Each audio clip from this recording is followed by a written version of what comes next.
Sidang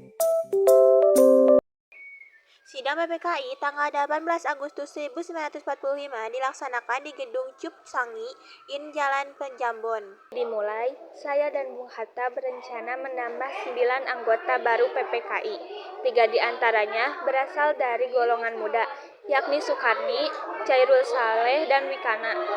Namun, karena para golongan muda masih menganggap bahwa PPKI adalah badan buatan Jepang, maka mereka mengundurkan diri.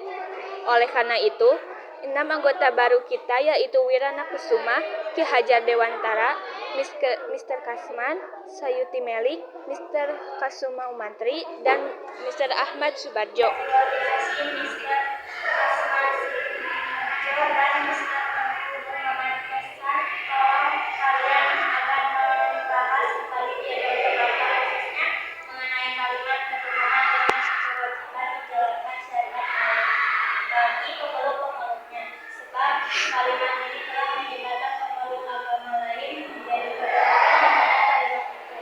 Itu merupakan keputusan yang sangat baik. Saya setuju dengan perubahan tersebut. Iya, baiklah, saya setuju.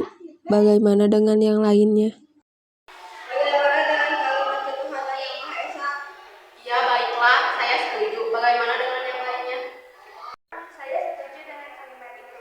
Baiklah, kita ganti kalimat ketuhanan dengan kewajiban menjalankan syariat Islam bagi pemeluk-pemeluknya, diganti dengan kalimat ketuhanan yang Maha Esa. Baiklah, kita agendakan kegiatan kita selanjutnya.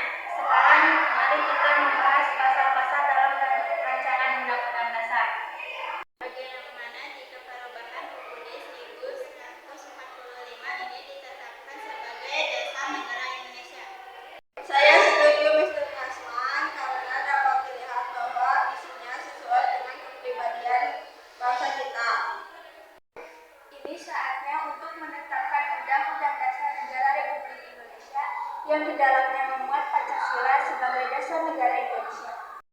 Acara selanjutnya dalam perlambatan yaitu pemilihan presiden dan wakil presiden. Apakah ada urusan dari para anggota-anggota mengenai pemilihan presiden dan wakil ini?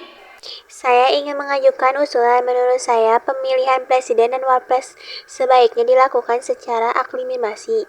Saya mengajukan Insoe Karno sebagai presiden dan Dr. Muhammad Hatta sebagai wapres. Apakah para hadirin setuju? Saya setuju pemilihan presiden dan wapres dilakukan secara aklimasi.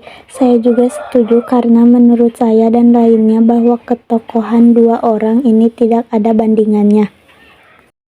Para anggota pun menyetujui dan dilanjutkan dengan menyanyikan lagu Indonesia Raya.